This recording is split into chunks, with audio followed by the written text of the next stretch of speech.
Добър ден, уважаеми зрители на Национална телевизия СКАТ. Аз съм Стоян Райчевски с предаването "Прокудени от бащин край". Постоянна тема на нашето предаване е отнетото българско землище и съдбата на стотиците хиляди български бежанци, които са били принудени на сила да напуснат своите родни домове и да следват тежката бежанска участ десетилетия наред, както те, така и техните потомци.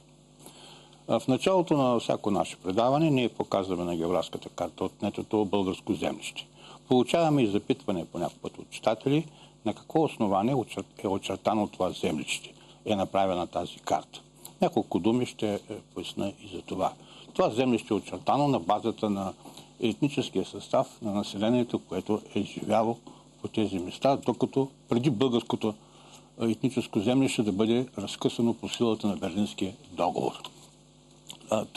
Тези граници на българското землище не са очертани от българските учени и историци. Те са очертани на основа на фактите, на историческата истина, преценена и видяна още в средата на 19 век от европейските дипломати. Точно представителите на европейските дипломати в Цареградската конференция, когато правят справка, гледат картите, гледат статистиките, очертават това землище, очертават границите на бъдеща свободна България, там, където, като включат в това землище всички тези места, където живеят българи или преимуществено живеят българи. Така че това не е българска приумица, както по някакъв път сега чуваме да се казват от нашите съседи, а са реалностите, признати и утвърдени на дипломатическо, високо и европейско, всякакво друго ниво. Нека видим все пак картата, преди да преминем към темата, която сме избрали днес. Ще започнем с Северна Добруджа, която всъщност е част от това голямо българско землище, което в средновековието минава много на север, през Азовско море, Волга и още по-далеч. Ще отидем на запад към Вранско-Моравско, където тече река Българска Морава и се влива в него. Българско землище, което, за съжаление, бе отнето от българската етническа територия, дори още преди освобождението на България, завладяно от Сръбското кралство. Освоено, всъщност. По-надолу ще се спустим към западните покрайнини, които бяха отнети по силата на Ньойския договор в 1919 година. Несправедливият Ньойски договор, за който ние говорим много често в нашето предаване, ще говорим и в бъдеще. По-надолу ще слезем в Вардарска Македония, това ще бъде една от основните тема днес, в днешното предаване. Егейска Македония, на изток от нея Западна Тракия или Беломорието, както ние българите наричаме тази южна земя, до устието на река Марица, на изток от устието на река Марица, от поречието на река Марица всъщност, землището заключено между Мраморно и Черно море, се намира Източна Тракия, едно изкуствено понятие, наложено тогава, когато тази част от Тракия бе реокупирана от 13-та година от руската армия, отнета от България земя, която нашата държава получава по силата на Лондонския мирен договор, и там бе извършено драстичното, най-безобразното, най-жестокото етническо прочистване, което ние с всички основания днес наричаме извършен геноцид над българите. В началото на 20 век пред очите на целия цивилизован свят и на Европа.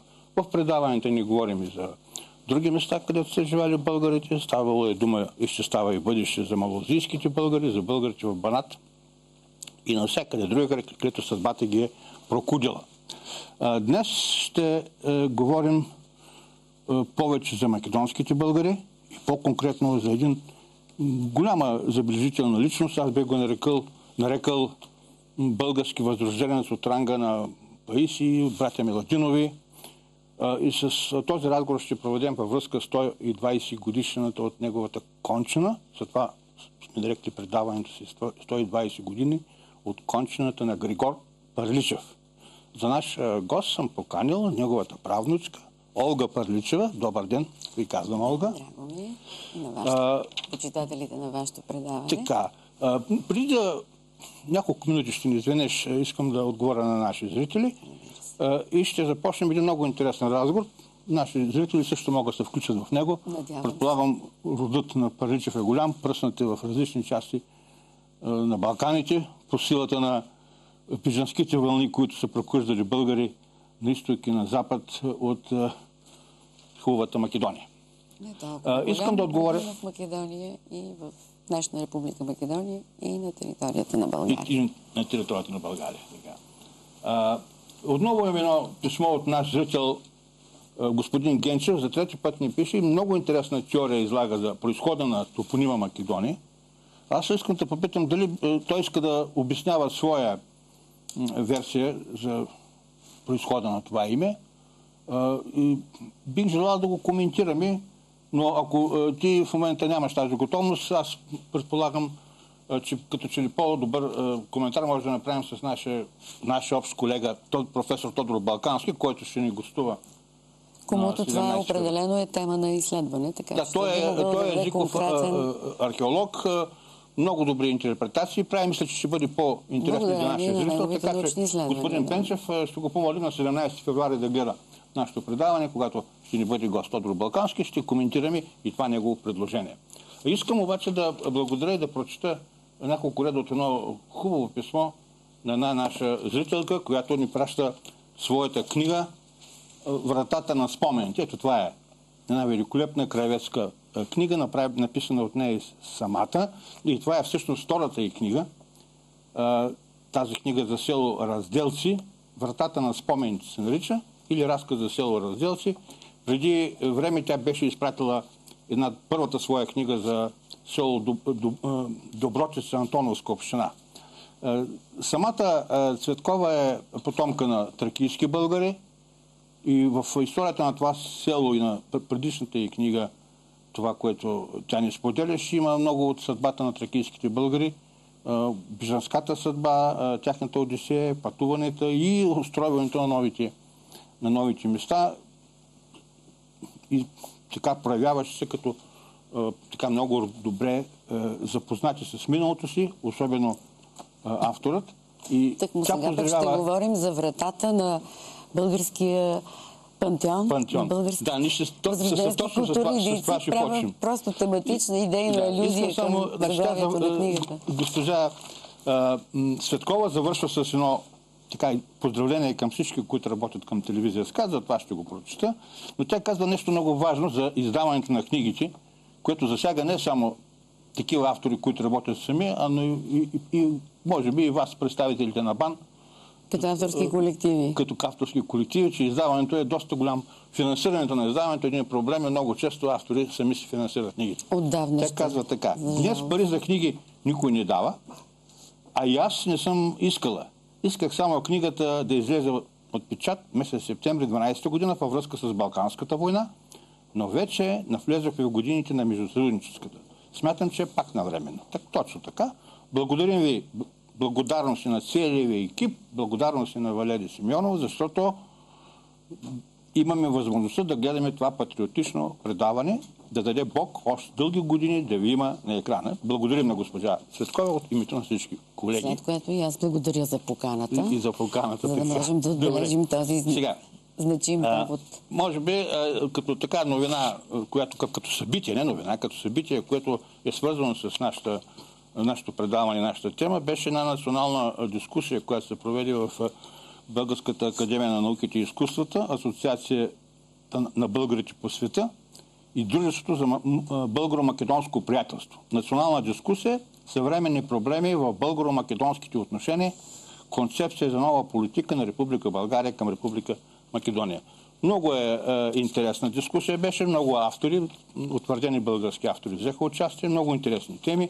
И много актуални. Само телевизия СКАТ отрази, имаше репортаж, затова аз няма да се спирам подробно, но може би ще поканим някои от тях да направим един разговор във връзка с някои от темите, които засягат съдбата на тракийските македонските българи, като бежанци и като национални проблем, който сега стои пред нас. Там само нещо ще попитам по тази дискусия тебе. Един от представители говори се доста за една енциклопедия в Македония, която е излезла, където се каза, че така поне авторът, който я представи, сподели, че само това, което засяга природа, геология, зоология, както е всяка една енциклопедия съставена, горе-долу може да се приеме като автентично. Всичко друго е хули към България. Тъй като вие като така научен работник, който следите книжината в Скопие, запознати ли се с тази тема? Значи, умишлено... Този труд, така да кажа, академичен труд. Веднага искам да кажа, че съвършено умишлено не съм изчела македонската енциклопедия, за съществуването на която, разбира се, знам. Гледала си ме в нейния електронен формат, но много диагонално, така както се казва. За тази енциклопедия просто мисля, че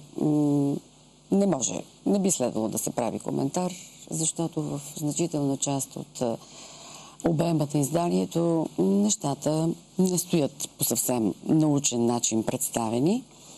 Така че тя, доколкото знам, е прибрана и иззета след отпечатването й, тъй като имало доста реакции на учени не само от България, но и от съседни страни, които не са били съгласни. Това е дело на македонската академична общност. Да, това е дело, с което обаче не всички македонски академици са съгласни с начина. Защо се спрях на това? Спирам се, защото тълкува историята. Мина в тези дни по медиите една така неприятна, по-моему, новина за нас и другобиждаща нас, българите, от известен наш дипломат, който е пребивавал в... Не наш, известен дипломат, който е пребивавал в София, като представител на Федерална република Германия, бил и в Скопие известно време и затова с интерес така следа, когато ми попаднат неговите материали за България, но бях много изненадан в последния материал, излъчен по Дойче Веле. Там говори за български шовинизъм в момента, за травма от времето на... за травми от времето на Сан-Стефанския мит. Говори за това, че българските учени в края на краища трябвало да седнат с македонските, да чуят те какво казват. Тоест македонските академия какво казва. Ако те казват това, което пише в тази енциклопедия, сигурно няма да е много полезен диалог. Това е тъжно като констатация. Аз нямам поглед върху изследванията конкретно на този дипломат и върху неговите изказвания, така че не бих могла да ги коментирам. Но при всички случаи бих искала да кажа, че редно е, необходимо и важно е да се разграничават мненията на чисто политическо равнище между правителствата на Република България и Република Македония. Именно. И отношенията между хората от двете страни на границата. Защото с това искам само да завърша тази тема. Аз поне колкото и да правим пропуски и опрощения в нашите исторически изследвания, все пак общо взето нашата академична общност се придържа по отношение на Македония винаги до историческите факти, до историческата истина. Ако вземем колегите от другата страна, в Скопие, там виждаме точно обратно. Там виждаме спекулации, виждаме манипулации и всъщност може би дипломатите, които посещават, пък и любителите, които посещават двете столици, би трябва предварително да така се позапознаят малко не само с това, какво сега им се казва, какво им се дава в справките, бюлетините от самите правителства, да се запознаят, да почитат малко книги. Защото аз ще дам само един пример. Тази препоръка, това отношение към Сан-Стефанския мирен договор като отживелица, като анахронизъм, то по-скоро е онова, което допреди 20, 30-40 години се пишеше през ден в Титова Македония, така да го кажа. В Република Македония към Югославия. Провокирате да кажа нещо, което смятах да цитирам по-нататък. Добре, има време. Във връзка с този проблем за Сан-Стефанска България, бих искала да кажа, че ето ще го цитирам, така както се казва, ще започнем отзад напред, защото ме провокирахте с въпроса за Сан-Стефанска България.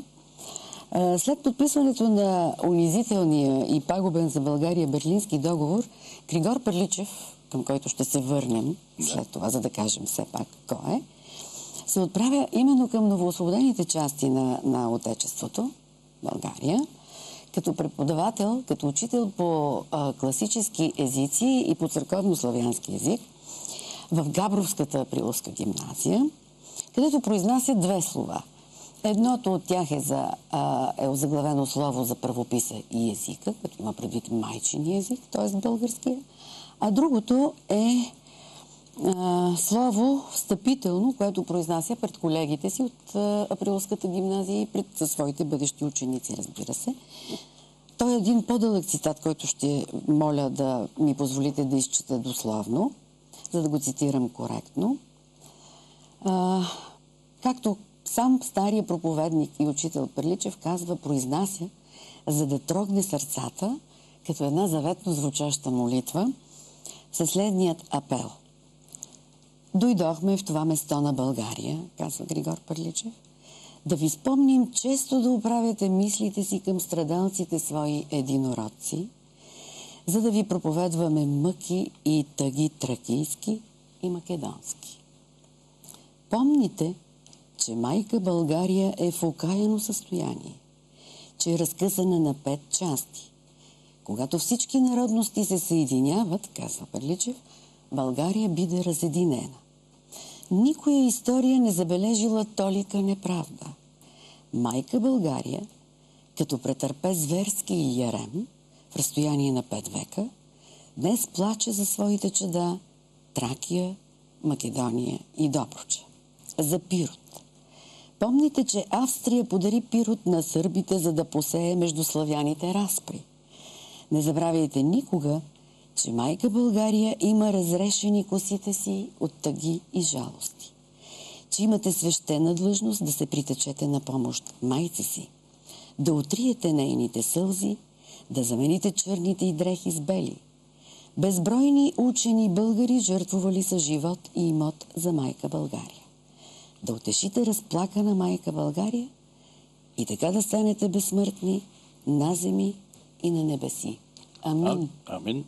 Великолепно е това. Аз завършвам коментара с тази фалшификация. Иска да покажа само 2 документа, които бяха изнесени на тази конференция, което е много полезно за всички дипломати, които и държавници, които посещават Република Македония и Скопие. Ето една снимка, където представители на правителството на Република Македония с чужди дипломати са заведени пред така наречения Холокост и показват тъй наречения български вагон. Там вляво се вижда горе емблемата, но това е емблемата на БДЖ от 1965 година, с който Буш били извозвани, депортирани евреите от Македония. И когато в българските вестници, специално и вестник Десант, писаха, че това е от 1965 година е фалшификат, т.е. прави се фалшив експонат, какво направиха? Ето новата с боя е изписано по друг начин БДЖ, залечен и долу в България. Сега съвсем прясно. Тоест, от това по-голяма демонстрация. Тоест бутафорен реквизит. Не само бутафорен, т.е. да не вярват нашите дипломати така леко на всичко, което им се показва, когато посетят някои от нашите съседи. Нека да се така погледат, почитат малко повече исторически книги. Това би било. Сега да тръгнем направо към малко, се отклонихме към основната ни тема. 120 години от кончината на Григор Пърличев. Кой е Григор Пърличев? Вие ще говорите повече, само 2-3 думи. Роден е в Охрид. На Атанасов ден, 18 януари 1830 година. Повода, който днес ни е събрал и който ще дискутираме, е тъкмо неговата кончина отново през месец януари, на 25 януари 1893 година, отново в Охрид. Склапи очи дедо Григор, както са го наричали в Македония, а и днес в семейството, когато става реч за дедо Григор, го наричаме така.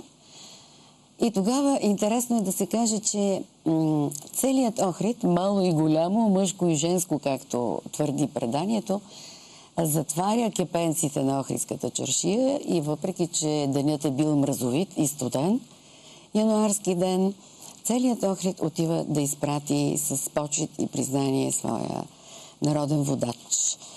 Но това така малко в стилистиката на похвалното слово. А сега искам да се върнем към днешното време, в което... Да, сега, това е акцента, за който ще ви запитам. Искам с няколко думи, с какво е най-забележително, най-запомнено от всички, които изучават българското възраждане. с големите му, с постиженията му като учител, като поет, като преводач и големия превод, който той, голямата награда, която получава, ние ще се върнем. За поема, написана на гръцки език на Атинския университет, и когато той има дързостта да заяви, че там разкрива, че е българин. И всъщност там стъписва целият елински свят от това, че един българин печели елинска награда. Както казва Прочус Ефати на българското име. Той само пише в автобиографията. И то в много ранен период. Така че за това искам да попитам защо, понеже виждам, че времето е напред, да не вземем да пропуснем да кажем това, което трябва. Защо в енциклопедията, която се издаде, пантеон на българските културни дяди, двемно, двутомно издание, защо го няма името на Григор Пърличев? Възможно ли е това? Ами, то е факт. Това двутомно издание има стотици представители на българската култура. Така. Сега, Григор Пърличев, който е дал един от най-големи заслужителите дяди. Веднага да кажа, че в днешни времена, когато дори литературата, науката литература от епохата на българското възраждане вече не се квалифицира толкова като възрожденска литература, защото самият термин период на българското възраждане, да не говорим за епоха на българското възраждане, което беше възприето преди десетилетия, се говори доста трудно, тъй като литературата от този период вече се нарича литература от модерните времена. И се използва дори възраждането. Така че при тези обстоятелства трудно се говори за възрожденските дейци от епохата на българското възраждане. Може би поради това, включително и за Григор Пърличев. Но докато българската литературна критика... Мислите ли, че по-скоро е някаква боязън да не би да не разсърдим някой? Има някакви съображения, които за мен обаче Македония са не българин. Има някакви съображения, които за мен остават непонятни, след като българската литературна критика в лицето на най-големите авторитети още от началото на 20 век, тъй до днес говори за това, че Пърличев фигурира, макар символично и метафорично, в този пантеон на българските културни дейци. Даже тук ще си позволя да цитирам не кой да е големият изследовател на славянските литератури и в частност на българската литература, именно от епохата на българското възраждане, академик Емил Георгиев, който казва следното нещо, като има предвид, разбира се, метафората български поетически пантеон. Той казва, че българският поетически пантеон не може и не бива да затвори вратата си, цитирам коректно, пред първия български поет-лауреат, поради това, че простия факт, че той е написал произведенията си, като има предвид поемите Сърдарят и Скендер бей, за които заслужава слава на талантлив поет на гръцки език. Защото, продължава академик Емил Георгиев, те са плод на българския творчески дух, който откриваме в свежия полъх на българския народен епос. В имената и характерите на героите. Личности героите с български имена. С български имена. Неда, Стойко, Раде, Галечник, Река, топонимите и личните имена на героите. Академика продължава, че достоинството на тези поеми се състои още в дълбокото вникване в техния душевен мир и защото основните конфликти, които са залегнали в поемите, са характерни за най-значителните произведения не само на българската, но и на южнославянските. По това време още е нямало Нобелови награди, защото това е 1860 година. Този конкурс се публикува поемата и той печели. Всъщност тази награда... българин спечелил Нобелова награда за литература. Така че може да кажем, че това първият българин спечелил такава висока награда. Елинската награда тогава на Атинския университет е била равна. И единствен път българин е спечелил такова високо признание на поет в международен конкурс. Така, айде сега, поговорете малко, да запознаем зрителите с тази поема, Сърдарят. И точно епизода, в който той трябва да се сблъска с цялата елинска общественост и тогава, заявявайки, че не е елин, отказва да се заяви като елин, че е българин. Да, и когато следва прочутия диалог от неговата автобиография, когато комисията, съставена от най-авторитетно гръцко жури, най-авторитетният е тогава професори по гръцка филология, оценяват поемите, които са представени на конкурса. Те са общо 15. Аз бих искала отново, за да не изразявам някакво пристрастие и да не импровизирам, да прочета точно думите, с които Пърличев предлага своята поема на този поетически конкурс. Това става на 25 март 1860 година, когато се приема... В Атинския университет. В Атинския, от Тонов университет. Конкурсът се провежда във връзка с... на 25 марта, когато се чества освобождението на Гърция от въстанието 1821. И това е конкурс за литература. Това е конкурс за литература и по-конкретно за поезия. Но като се явяват всички, така да кажа, мастити, гръцки филолози, поети, писатели. С какво писмо придружава поемата, която предлага на журито Григор Пърличев? И какво казва в него той? Дошъл в Атина по Диогеновски, поставям под отвеса на вашата преценка първото си поетическо произведение Сердарят, поемата Войводата.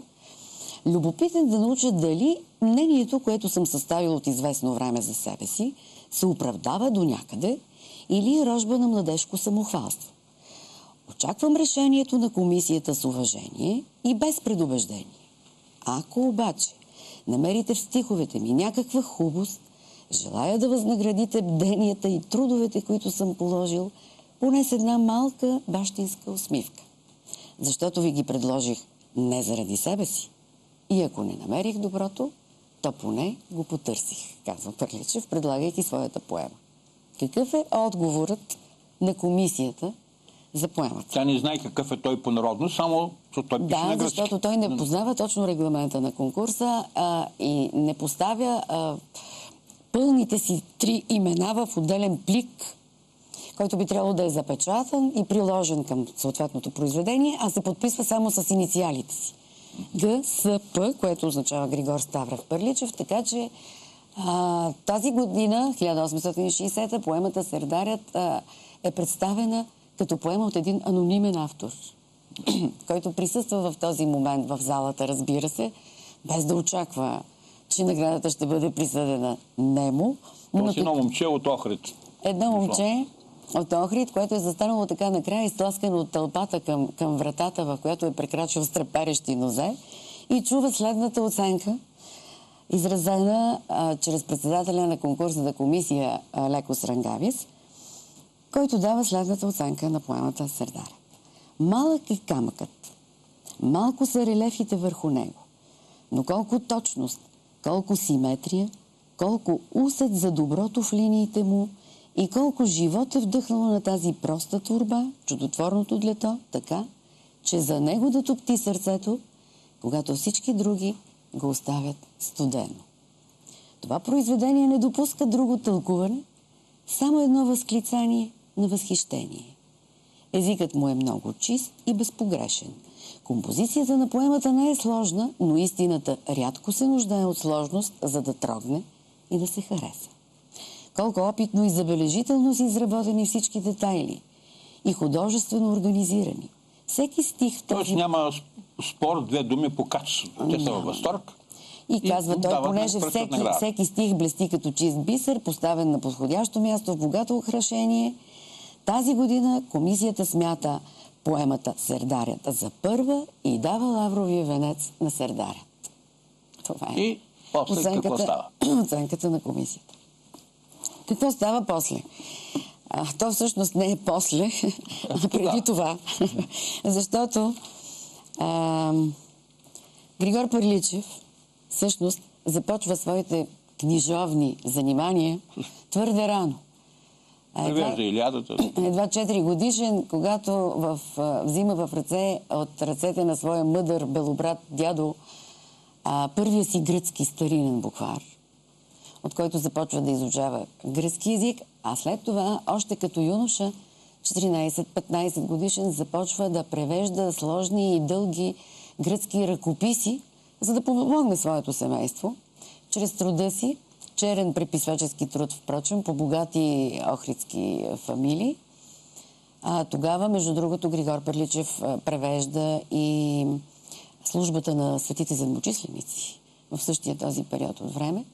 Превежда и много псалми от гръцки на звучния славянски, както го нарича той, с които започва така да ехти гласът му за свестяване на неговите съграждани. И не само от Охрид, от редица градове на Македония, където той учителства, но и от амвона на църквите произнася пламенни речи и слова и беседи. произнася и първите уроци на майчин език, както той сам се изразява в своята автобиография, не само в охридските училища. 36 години учителства Григор Пърличев в Македония и в новоосвободена България. Не само в отечеството си Охрид, както казах, но и в Белица, Струга, Прилеп, Битова. Тирана е бил, в Тирана е бил. Като започва от Тирана да учителства. А след това в новоосвободена България, в Охрид, като завършва своя учителски път след 36 годишно учителстване в Солунската българска екзархийска гимназия. Така че постоянната мисъл... Моят въпрос беше как посрещат това тези, които дават наградата, когато разбират, че той не е елин, че не е грък. Вие ми отвеждате към един много... Това беше един отделен въпрос. Това е един отделен въпрос. Тъй като разбрахме... И как той оказва да приеме обещание за кариера научна... Да, аз съм публикувала неща... Да ги публикува на гръцки, казва, не, аз съм българин. С документи от Кралски Отонов университет, който удостоверява тези факти. Тъй като авторът, който е награден с поемата Сърдарят, както вече казах, е анонимен и има съмнение в неговия етнически произход, в авторството на поемата дори. На следващия ден, след като бива произнесена наградата за поемата Сърдарят и анонимният и автор, Григор Пърличев отива, за да заяви своето авторство на поемата и тогава секретарят на Кралския Отонов университет Докус го посреща с думите пред комисията, която отново е на мястото си, за да установи авторството и за да може Григор Пърличев да докаже авторството на тази поема. Тече прочутия диалог от автобиографията на Пърличев, в която той го описва този момент.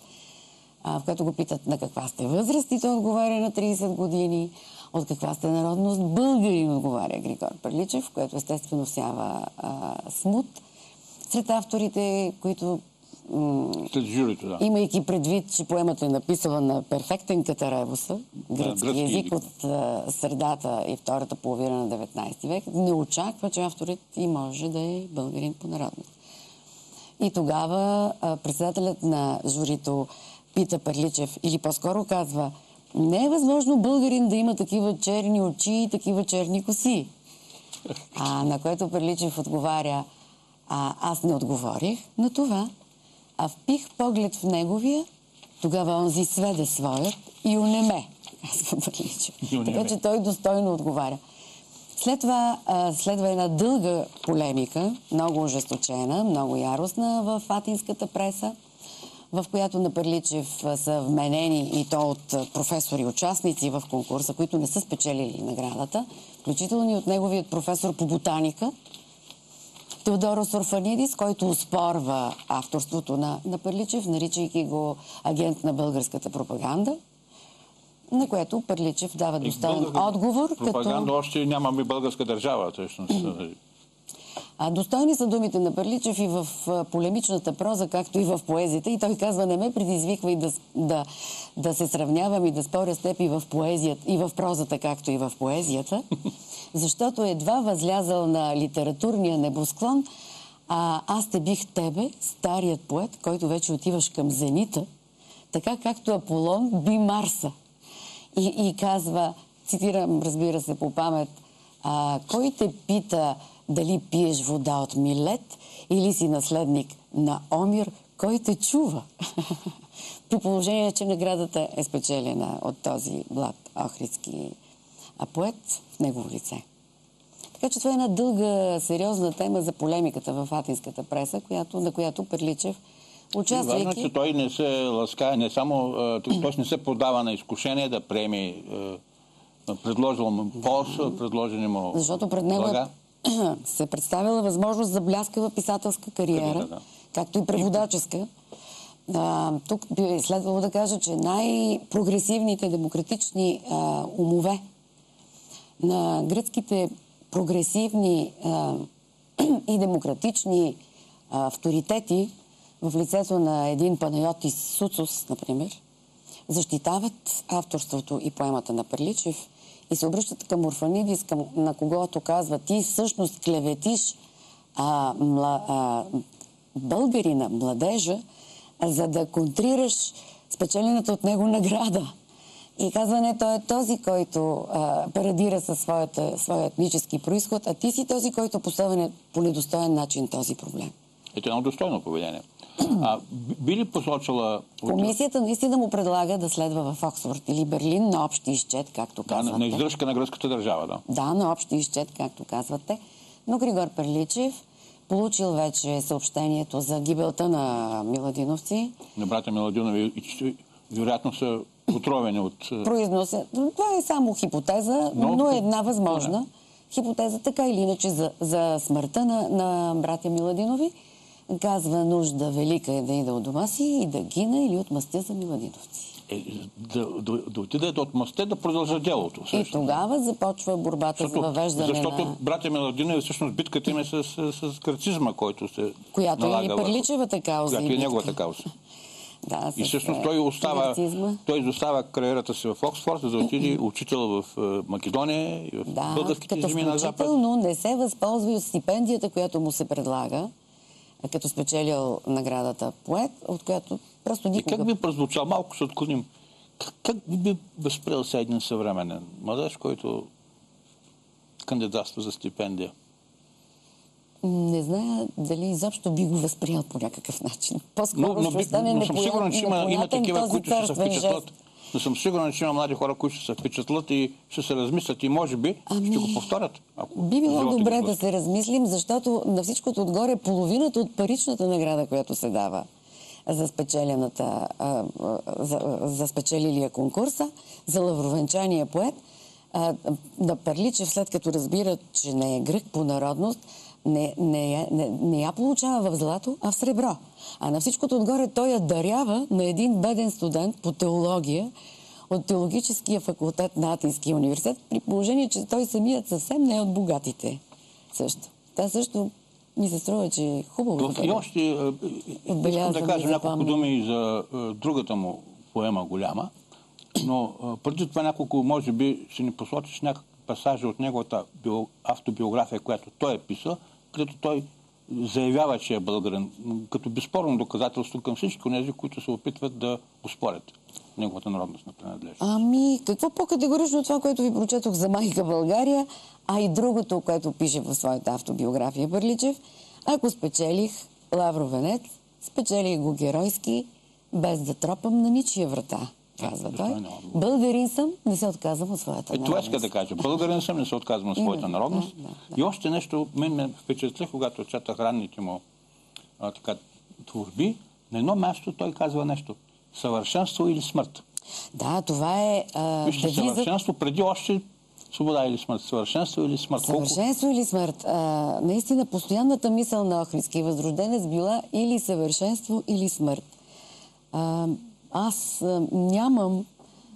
Защото това има съвременно звучение много, затова го давам. Нямам сведения или следи за това, че някой друг български писател или книжовник да е издигал в своя живот толкова строг девиз, който е колкото нравствен, той си изпреварва времето си. Толкова и етически. Разбира се, този девиз е нравствено максималистичен, но със своето дело на практика и със своето книжовно творчество Григор Перличев действително поне се стреми да го следва през целия си живот. Обикновено, когато се прави анализ на нашата интелигенция през Възраждането, обикновено се изтъква, че нейните цели не са толкова европейски, защото тя се концентрира върху освободителното движение. Там и харесва и лозунга на Шилер, нали? Като свобода или смърт, после възприет от Ботев и другите, че тя преди всичко има да решава непосредствени национални задачи и малко изостава. Григор Перличев показва, че тя върви в крак и в нравственото. Дори надхвърляйки времето си и гледайки в бъдещето. Да. Нека да кажем, или по-добре, нека да покажете от апаратната няколко снимки имаме с портрета му, така да запознаем нашите зрители, след това ще завършим с другите му произведения. Покажете това, което имате като... Ето него е... Коментирай го гордо. Това е най-популярният, най-разпространеният портрет на Григор Перличев, който във всички издания се тиражира и препечатва. Това е родното му място Охрид. Това е Охрид, църквата Свети Йоан Канео. на брега на Охридското езеро. Така, следващото е по-бързо да ги мине. Това, разбира се, е манастира Свети Наум край Охрид, в местността Билянини извори. Ето това е заглавната страница на неговата поема О Арматолос, Сердарят или Войводата, конкурса. За която той държа да отбележи, че издава със собствени средства. И той като нашата читателка. Именно тези, които е получил от паричната награда, която съпътства наградения поет. Ето неговия подпис също. А това е, част от превода на поемата, защото Пърличев има автопревод на поемата на славянски език. Сам е правил превод. Преди превода да се направи, разбира се, от блестящите преводачи от гръцки, в случая на поемата Сърдарят Андрей Германов. Но това отдолу е важно и знаменателно, защото е автограф от ръката на Пърличев. Изписал името, както на български. Изписал името си на правилен, коректен български език с двете ерови гласни, които са се употребявали тогава. Така, следващото. И в крайна позиция. Е другата му поема, за която ще говорим, Скендербей. Да, това е другата му поема. Това е второто издание, всъщност, на поемата Скендербей. Издадено от професор Христо Кодов някъде, мисля, 1968 година. 70-те години на 20 век. Нека да видим още до края. Това е вече Солунската екзархийска гимназия, в която Григор Пърличев учителства в продължение на 10 години. До него се намира синът му Кирил Григоров Пърличев, който е ученик на баща си. В Солунската гимназия са и двете дъщери на Григор Пърличев, Луиза и Деспина Пърличеви, по-късно Луиза Пърличева-Манева. Така че той е преподавател. В Солунската екзархийска гимназия бих искала да кажа, че той е преподавател по черковно-славянски, старобългарски, класическите езици. Това е неговия гроб. Това вече е гробът в свещената Свети Климентова обител в Охрид. Намира се точно срещу ултара на Свети Климентовата църква. А пък това е неговият паметник, бюст с лавровия венец, който по-рано се намираше до гроба, а сега се намира долу пред Националния център за култура, наименован на името на Григор Пърличев в Охрид. Сега е спален вече. Долу в центъра на града. Те пак 120 години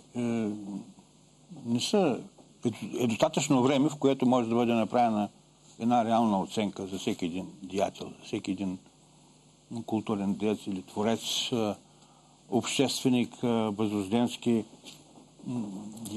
деец, писател български. Много и това, че той го отсъства в енциклопедичното издание за пантеона на българските... Пантеона на българските културни дейци е едно обемно, иначе. Така един голям пропуск. И дано да е някаква случайност, небрежност наша. Несъзнателен, да, но ако е несъзнателен, той пак е значителен. Не бих казала, че е незначителен пропуск. И нещо друго. Тази годишна не е ли повод 120 годишната да се заговори, да се така... Ето, много от българите не знаят дори кой е Григор Пърличев. Аз искам само така пестеливо, добре. Не знам с колко време разполагаме, имаме 10 минути, но да кажа оценките за автобиографията, в която е целият Пърличев, но и Македония, респективно България, от средата на 19 и втората половина на 19 век, в които той е творил и живял. Да дам две оценки за автобиографията на Пърличев, представляваща сама по себе си една пределно пестелива, но необикновено, изразително сътворена повест за неговото дело и живот. Две оценки на големия Симеон Радев, който не се нуждае от представяне, и който дава следната оценка за автобиографията на Пърличев, която така лаконично обобщава оценките на българската критика литературна за Пърличев още от началото на 20 век и до днес. Какво казва Симеон Радев?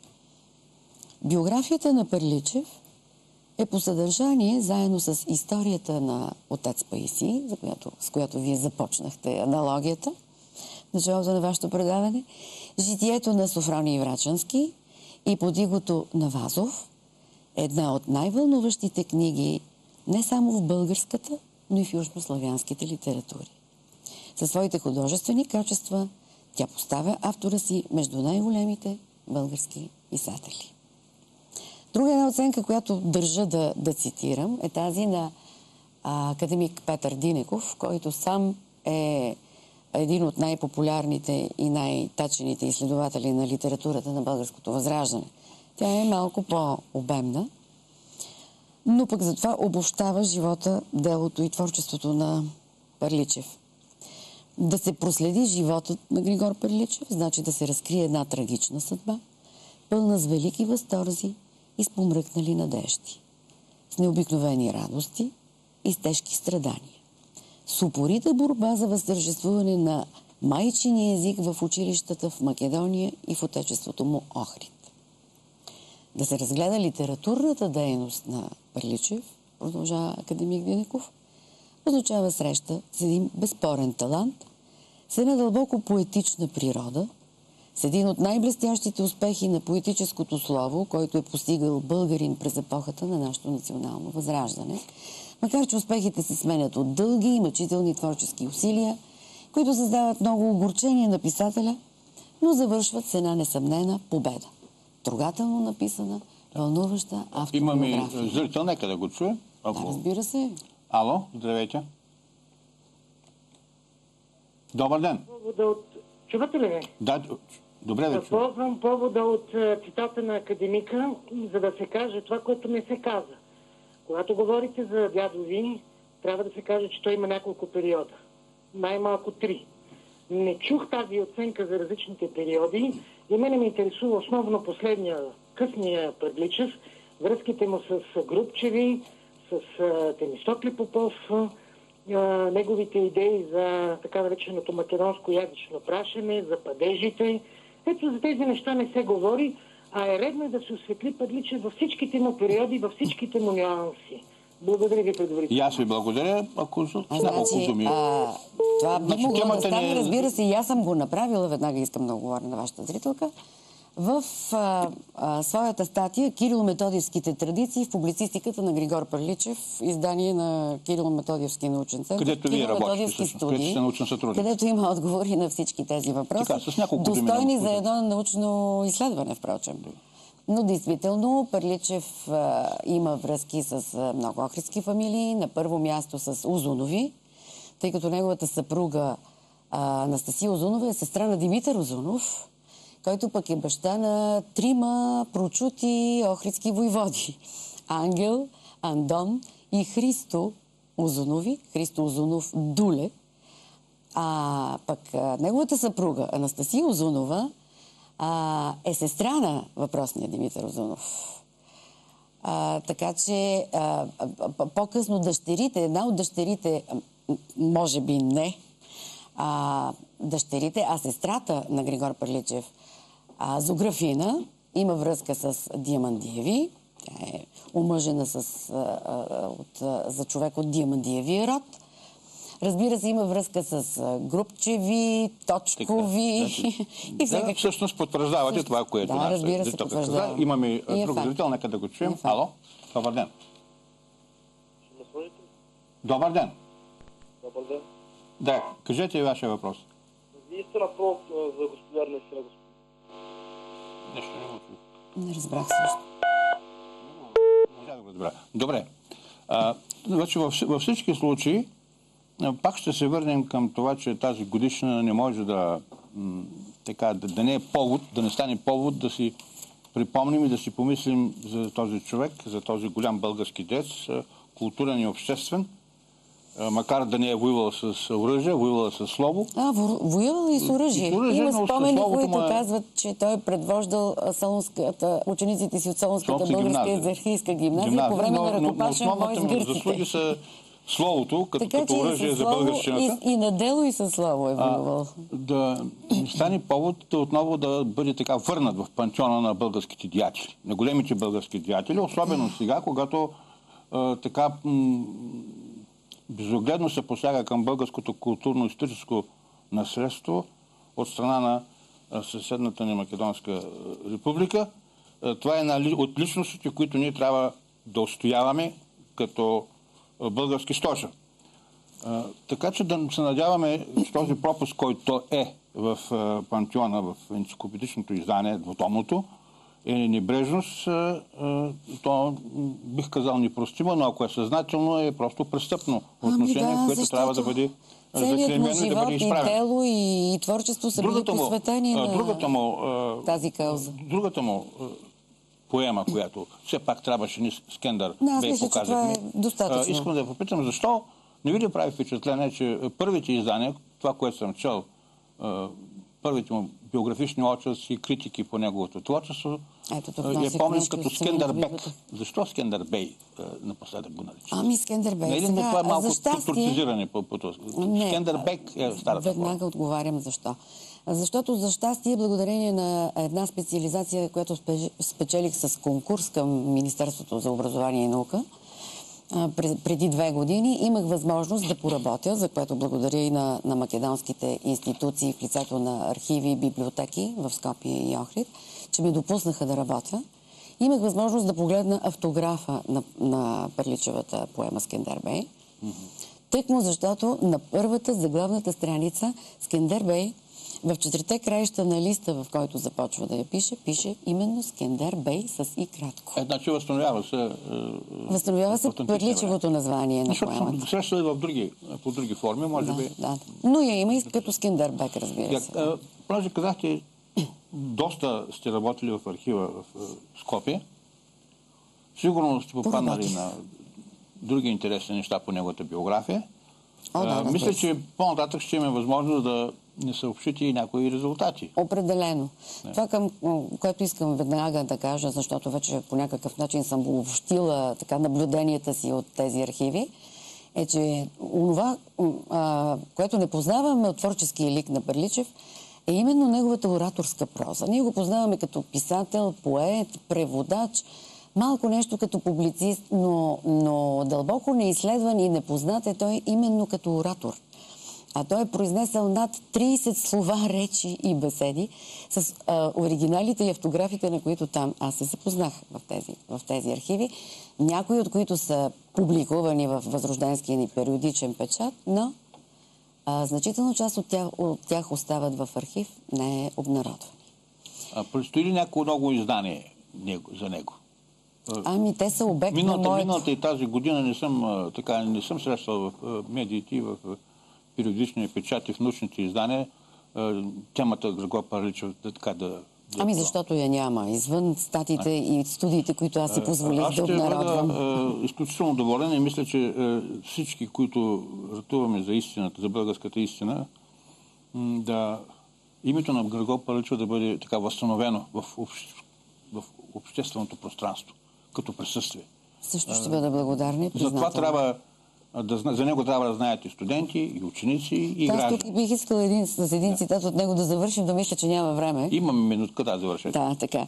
Плод на огромната му грижа и обич към този народ е едно от... Към българският народ, към този негов народ, български. Е едно пророческо завещание, което той оставя сякаш към идните поколения българи, в което казва: нека знаят и това, че не пише от собствена своя гордост, но за възвишение на народната. Защото до толкова ние, българите, сме били ругани и презрени от сите народности, защото време е вече да се упомним. Българското трудолюбие рядко се намира в другите народи. Като слушал съм всеобщите над българщината ругания, целият си живот съм прекарал с мисълта, че не струвам нищо. Той казва, вярно е, че горделиви никога не прокапсува, но вярно е також, че който презира себе си е самоубийца. Благодаря ви. Аз се надявам, че това, което искахме като новина да съобщим на нашите зрители, ще го направим във връзка с творчеството на Григор Пърличев. Ще го направим някакви следващи той е обект на моето внимание и изследване. Нарочно го спестихме сега, защото в следващото предаване ще посветим само на него. Нека да завършим с неговия призив, това, което сега прочетохте. Време е да се свестим. Защото време е вече да се упомни. Време е вече да се упомни. Нека това бъде нашето послание към вас, заедно с Олга Пърличева.